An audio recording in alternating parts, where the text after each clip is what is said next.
Mga kapuso, 4 kakanding patay samtang 4 papilason matapos ginpang buno kaginpang lampusan sa Banwas ng Tigbawan. Si John Sala nakatuto. Nagalalain si Ram Jusraf sa nakitaan siniyang kaimtangan sa iyang mga hinuptanan nga kanding sa Ilauma sa Barangay Cordova Sur, Tigbawan, Iloilo. 4 sa mga hinuptanan sini nga kanding ang dugoon kag wala na sang kabuhi, samtang may 4 pa nga pilason. Datiun pa nga ang tanan nga mga kanding sini nga napatay ang nagabusong. Aga ko po ko sang tatay ko mga lasa isla. Kag dun di madrawing yung tsura blambal ya imuto kanding nagdurong lay raman kag pang buno. Te agad-agad nagrasya ko makadto sa umay. Kagin double check ko lahat pagkita ko pa lang sa kudal, kita ko ga andusay na sila bla.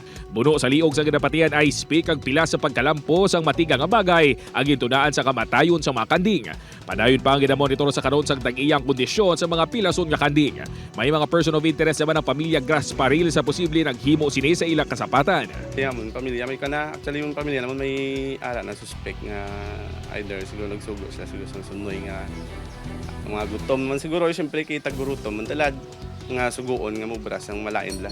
Padayon pa ang investigasyon sa Tigbawan MPS sa insidente. Ginakabig naman nga animal cruelty sang grupong Aspin Iloilo ang insidente kag ginahaylong tag-iya kag kapulisan nga pasakaan sang kaso ang mga sa likod sini. Hindi pwede initial mapasakaan sa kaso.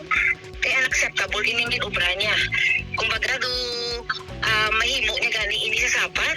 So hindi niya malayo nga posible nga magtawo nga may utok nga amo sini, posible nga tawo na ni sunod ang obrahan niya sini. Ginatunan pa sang pamilya posibilidad sang pagpasaka sang kaso kung matumod na nilang may kahimuan sa natabo.